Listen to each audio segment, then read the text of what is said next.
ಎಲ್ಲರಿಗೂ ನಮಸ್ಕಾರ ಸ್ನೇಹಿತರೆ. ಭಾರತ ದೇಶವು ಕೃಷಿ ಆಧಾರಿತ ದೇಶವಾಗಿದ್ದು ಸಾಮಾನ್ಯವಾಗಿ ದೇಶದ ಪ್ರತ್ಯೇಕ ಭಾಗಗಳಲ್ಲಿ ಕೃಷಿಯ ಮೇಲೆ ಅವಲಂಬಿತರಾಗಿ ಅದೆಷ್ಟೋ ರೈತ ಕುಟುಂಬಗಳು ಈಗಲೂ ಸಹ ಜೀವನ ನಡೆಸುತ್ತಿವೆ. ಆದರೆ ಹಿಂದಿನ ಕಾಲದಲ್ಲಿ ಭೂಮಿಗೆ ಯಾವುದೇ ಬೆಳೆ ಬಿತ್ತನೆ ಮಾಡಿದರೂ ಸಹ ಚೆನ್ನಾಗಿ ಫಸಲು ಬೆಳೆದು ರೈತರಿಗೆ ಒಳ್ಳೆಯ ಆದಾಯ ಬರುತ್ತಿತ್ತು. ಆದ್ದರಿಂದ ರೈತರು ತುಂಬ ಖುಷಿಯಿಂದ ಇದ್ದರು. ಆದರೆ ಆಧುನಿಕ ತಂತ್ರಜ್ಞಾನ ಬಳಕೆ ಮಾಡಿಕೊಂಡರೂ ಸಹ ಭೂಮಿಗೆ ಬಿತ್ತನೆ ಮಾಡಿರುವ ಬೀಜಗಳು ಕಾಲಕಾಲಕ್ಕೆ ಮಳೆ ಬಾರದೆ ಅಥವಾ ಅಕಾಲಿಕ ಮಳೆಯಿಂದಾಗಿ ರೈತರ ಕೈಗೆ ಒಳ್ಳೆಯ ಆದಾಯ ಬರುತ್ತಿಲ್ಲ. ಇದರಿಂದ ರೈತರಿಗೆ ತಮ್ಮ ಜೀವನಕ್ಕೆ ಬೇಕಾಗುವ ವಸ್ತುಗಳನ್ನು ಖರೀದಿ ಮಾಡಲು ಸಹ ಹಿಂದೆ ಮುಂದೆ ಯೋಚನೆ ಮಾಡುವ ಕಾಲ ಬಂದಿದೆ. ಇದರ ಬೆನ್ನಲ್ಲೇ ರೈತರು ಕೃಷಿಗೆ ಮತ್ತು ಕೃಷಿ ಕೆಲಸಕ್ಕಾಗಿ ತಮ್ಮ ಜಮೀನಿನ ದಾಖಲೆಗಳನ್ನು ಬ್ಯಾಂಕಿಗೆ ಸಲ್ಲಿಸಿ ಬ್ಯಾಂಕ್ನಲ್ಲಿ ಸಾಲವನ್ನು ಮಾಡಿರುತ್ತಾರೆ.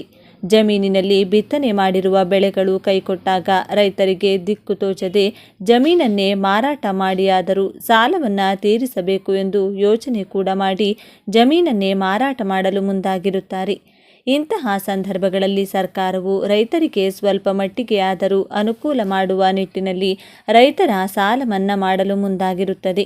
ಇದೀಗ ಮತ್ತೊಮ್ಮೆ ರಾಜ್ಯದ ಎಲ್ಲ ರೈತರ ಸಾಲ ಮನ್ನಾ ಘೋಷಣೆ ಮಾಡಿ ರೈತರಿಗೆ ಬಂಪರ್ ಗುಡ್ ನ್ಯೂಸ್ ನೀಡಿದೆ. ಬನ್ನಿ ಹಾಗಾದರೆ ಎಷ್ಟು ಸಾಲ ಮನ್ನಾ ಆಗಿದೆ ಮತ್ತು ಕರ್ನಾಟಕ ರಾಜ್ಯದ ಯಾವ ಜಿಲ್ಲೆಯ ರೈತರ ಸಾಲ ಮನ್ನಾ ಆಗಿದೆ, ಈ ಬಗ್ಗೆ ಕಂಪ್ಲೀಟ್ ಡೀಟೇಲ್ಸ್ ಈ ವಿಡಿಯೋದಲ್ಲಿ ತಿಳಿಸಿಕೊಡಲಾಗಿದ್ದು, ನೀವು ಕೂಡ ರೈತರಾಗಿದ್ದು ಅಥವಾ ರೈತ ಕುಟುಂಬಕ್ಕೆ ಸೇರಿದವರಾಗಿದ್ದರೆ ತಪ್ಪದೇ ವಿಡಿಯೋವನ್ನು ಲೈಕ್ ಮಾಡಿ ಹಾಗೂ ಕೊನೆವರೆಗೂ ನೋಡಿ. ರಾಜ್ಯ ಸರ್ಕಾರವು 2017 ಮತ್ತು 18ನೇ ಸಾಲಿನಲ್ಲಿ ರಾಜ್ಯದ ಎಲ್ಲ ರೈತರ ಸಾಲ ಮನ್ನಾ ಮಾಡುವ ಯೋಜನೆಯ ಅಡಿಯಲ್ಲಿ ಎಲ್ಲ ರೈತರ ಬೆಳೆ ಸಾಲ ಮನ್ನಾ ಮಾಡುವುದಾಗಿ ಅಧಿಕೃತ ಘೋಷಣೆ ಮಾಡಲಾಗಿತ್ತು. ಇದಕ್ಕೆ ಸಂಬಂಧಿಸಿದಂತೆ ಇದೀಗ ಕರ್ನಾಟಕ ರಾಜ್ಯದ ಒಟ್ಟು 17.37 ಲಕ್ಷ ರೈತರ ಬೆಳೆ ಸಾಲ ಮನ್ನಾದ ಪ್ರಯೋಜನವನ್ನು ಪಡೆದುಕೊಂಡಿದ್ದಾರೆ. ಆದರೆ ರಾಜ್ಯಾದ್ಯಂತ ಈ ಯೋಜನೆಯ ಅಡಿಯಲ್ಲಿ ವಿವಿಧ ತಾಂತ್ರಿಕ ಕಾರಣಗಳಿಂದಾಗಿ ಇನ್ನೂ ರಾಜ್ಯದ 31,000 ರೈತರಿಗೆ ಇದರ ಪ್ರಯೋಜನ ದೊರೆತಿಲ್ಲ. ಇದೇ ಕಾರಣದಿಂದಾಗಿ ಇತ್ತೀಚೆಗೆ ನಡೆದಂತಹ ವಿಧಾನ ಪರಿಷತ್ ಸಚಿವ ಸಂಪುಟದಲ್ಲಿ ಸಹಕಾರ ಸಚಿವರಾಗಿರುವಂಥ KN ರಾಜಣ್ಣ ಅವರು ಪ್ರತಿಕ್ರಿಯೆ ನೀಡಿದ್ದು, ಬೆಳೆ ಸಾಲ ಮನ್ನಾ ಯೋಜನೆಯ ಅಡಿಯಲ್ಲಿ ಇಲ್ಲಿಯವರೆಗೆ ಯಾವುದೇ ಪ್ರಯೋಜನ ಪಡೆಯದೇ ಇರುವಂಥ 31,000 ರೈತರಿಗೆ ನೀಡಬೇಕಾಗಿರುವ 161.51 ಕೋಟಿ ರೂಪಾಯಿ ಹಣವನ್ನು ಹಾಗೂ ಬಾಕಿ ಉಳಿದಿರುವ ರೈತರ ಮೊತ್ತ 64 ಕೋಟಿ ರೂಪಾಯಿ ಹಣ ಸೇರಿ ಒಟ್ಟು 232 ಕೋಟಿ ರೂಪಾಯಿ ಹಣವನ್ನು ತಕ್ಷಣವೇ ಬಿಡುಗಡೆ ಮಾಡಲಾಗುವುದೆಂದು ವರದಿಗಾರರೊಂದಿಗೆ ಮಾಹಿತಿ ತಿಳಿಸಿದ್ದಾರೆ. ಹಾಗಾದರೆ ಈ ಸಾಲ ಮನ್ನಾ ಆಗಿರುವ ಬಗ್ಗೆ ನಾವು ನಮ್ಮ ಮೊಬೈಲ್ನಲ್ಲಿ ಹೇಗೆ ಪರಿಶೀಲನೆ ಮಾಡಬೇಕೆಂದು ನೋಡೋದಾದರೆ ಮೊದಲಿಗೆ ನೀವು ಈ ವೆಬ್ಸೈಟ್ಗೆ ಭೇಟಿ ನೀಡಿ https://mahiti-karnataka.gov.in/department. ನಂತರ ಕಂದಾಯ ಇಲಾಖೆ ಮೇಲೆ ಕ್ಲಿಕ್ ಮಾಡಿ. ಕಂದಾಯ ಇಲಾಖೆಯ ಸೇವೆಗಳು ಆಯ್ಕೆ ಮೇಲೆ ಕ್ಲಿಕ್ ಮಾಡಿ. ಸೊಸೈಟಿಯಲ್ಲಿನ ಸಾಲ ಮನ್ನಾ ಚೆಕ್ ಮಾಡಲು loan Weaver report for primary agricultural cooperative societies ಆಯ್ಕೆ ಮೇಲೆ ಕ್ಲಿಕ್ ಮಾಡಿ. ನಂತರ ರೈತ ಎಂದು ಆಯ್ಕೆ ಮಾಡಿ ನಿಮ್ಮ ಜಿಲ್ಲೆ, ತಾಲೂಕು, ಹೋಬಳಿ ಮತ್ತು ನಿಮ್ಮ ಗ್ರಾಮವನ್ನು ಆಯ್ಕೆ ಮಾಡಿ ಸಲ್ಲಿಸು ಬಟನ್ ಮೇಲೆ ಕ್ಲಿಕ್ ಮಾಡಿ. ನಂತರ ನಿಮ್ಮ ಊರಿನಲ್ಲಿ ಯಾರಿಗೆಲ್ಲ ಸಾಲ ಮನ್ನಾ ಆಗಿದೆ ಎಂದು ಚೆಕ್ ಮಾಡಬಹುದು.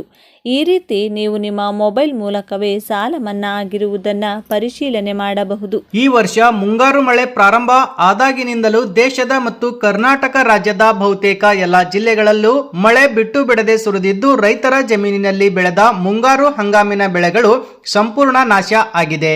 ಇದು ಕೃಷಿಯನ್ನೇ ನಂಬಿಕೊಂಡಿರುವ ರೈತ ಕುಟುಂಬಗಳಿಗೆ ದುಃಖದ ಸಂಗತಿ ಇದಾಗಿದೆ. ಏಕೆಂದರೆ ರೈತರು ತಮ್ಮ ಜಮೀನನ್ನೇ ನಂಬಿ ಜೀವನ ನಡೆಸುತ್ತಿರುತ್ತಾರೆ.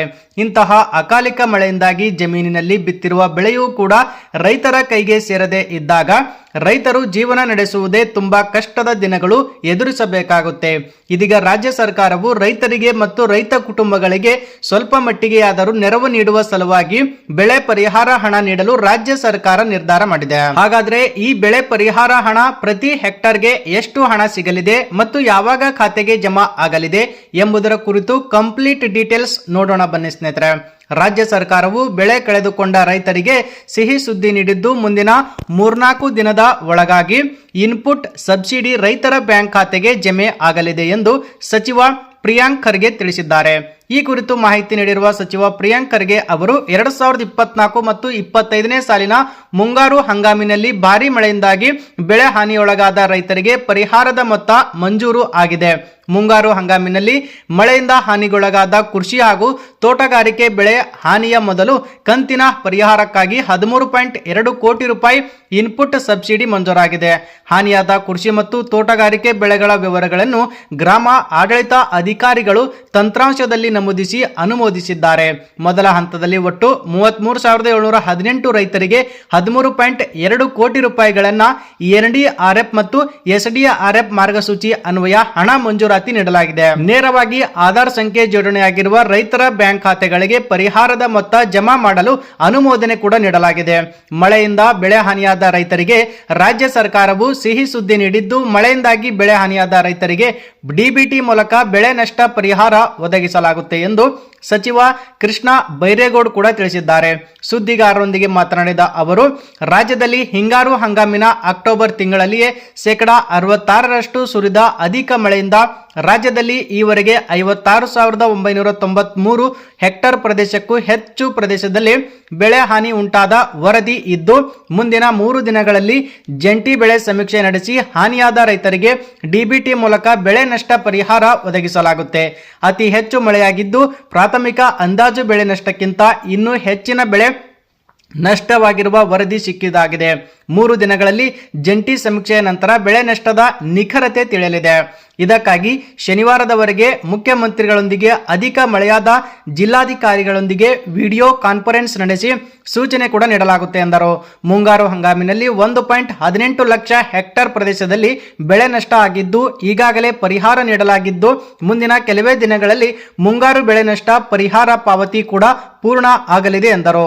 ರಾಜ್ಯದಲ್ಲಿ ಅಕ್ಟೋಬರ್ ಆರಂಭದಲ್ಲಿ ಆರ್ಭಟಿಸಿದ್ದ ಮಳೆ ಮತ್ತೆ ನವೆಂಬರ್ ತಿಂಗಳ ಆರಂಭದಲ್ಲಿ ಕೊಂಚ ಬಿಡುವು ಪಡೆದುಕೊಂಡಿದೆ. ನವೆಂಬರ್ ತಿಂಗಳ ಆರಂಭದಲ್ಲಿ ಮಳೆ ಪ್ರಮಾಣ ಕಡಿಮೆಯಾಗಿದೆ ಎಂದು ಹವಾಮಾನ ವರದಿ ಪ್ರಕಾರ ಮುಂದಿನ ಮತ್ತೆ 3 ದಿನ ರಾಜ್ಯಾದ್ಯಂತ ಮಳೆಯ ನಿರೀಕ್ಷೆ ಇಲ್ಲ. ಆದರೆ ಅಲ್ಲಲ್ಲಿ ಸಾಧಾರಣ ಅಥವಾ ತುಂತುರು ಮಳೆಯಾಗುವ ಮುನ್ಸೂಚನೆ ನೀಡಲಾಗಿದೆ. ಇಂದು ಮಂಡ್ಯ, ಮೈಸೂರು, ಕೊಡಗು, ಚಿಕ್ಕಮಗಳೂರು, ಬೆಂಗಳೂರು, ಹಾಸನ, ತುಮಕೂರು, ಕೋಲಾರ, ಚಾಮರಾಜನಗರ ಮತ್ತು ರಾಜ್ಯದ ಕರಾವಳಿ ಜಿಲ್ಲೆಗಳಲ್ಲಿ ಮಳೆಯಾಗುವ ಸೂಚನೆ ಹವಾಮಾನ ಇಲಾಖೆ ನೀಡಿದೆ. ಬಂಗಾಳ ಕೊಲ್ಲಿಯಲ್ಲಿ ವಾಯುಭಾರ ಕುಸಿತದಿಂದಾಗಿ ಚಂಡಮಾರುತ ಸೃಷ್ಟಿಯಾಗಿದ್ದು, ಶ್ರೀಲಂಕಾ ಹಾಗೂ ತಮಿಳುನಾಡು ಭಾಗದಲ್ಲಿ ಚಂಡಮಾರುತ ಹಾದು ಹೋಗುವ ನಿರೀಕ್ಷೆ ಇದೆ. ಇದರಿಂದಾಗಿ ಮುಂದಿನ 48 ಗಂಟೆಯಲ್ಲಿ ದಕ್ಷಿಣ ಭಾರತದ ವಿವಿಧೆಡೆ ಧಾರಾಕಾರ ಮಳೆಯಾಗುವ ಸೂಚನೆ ಇದೆ. ಬೆಂಗಳೂರು ನಗರ, ಬೆಂಗಳೂರು ಗ್ರಾಮಾಂತರ, ಕೋಲಾರ, ರಾಮನಗರ, ಚಿಕ್ಕಬಳ್ಳಾಪುರ ಜಿಲ್ಲೆಯ 1 ಅಥವಾ 2 ಜಿಲ್ಲೆಗಳಲ್ಲಿ ಇಂದು ಮಳೆಯಾಗುವ ಸಾಧ್ಯತೆ ಇದೆ. ಇನ್ನು ರಾಜ್ಯಾದ್ಯಂತ 24 ಅಧಿಕ ಜಿಲ್ಲೆಗಳಲ್ಲಿ ನವೆಂಬರ್ 13ರಿಂದ ಭಾರೀ ಮಳೆಯಾಗುವ ಸೂಚನೆಯನ್ನ ಹವಾಮಾನ ಇಲಾಖೆ ಮುನ್ಸೂಚನೆ ನೀಡಿದೆ.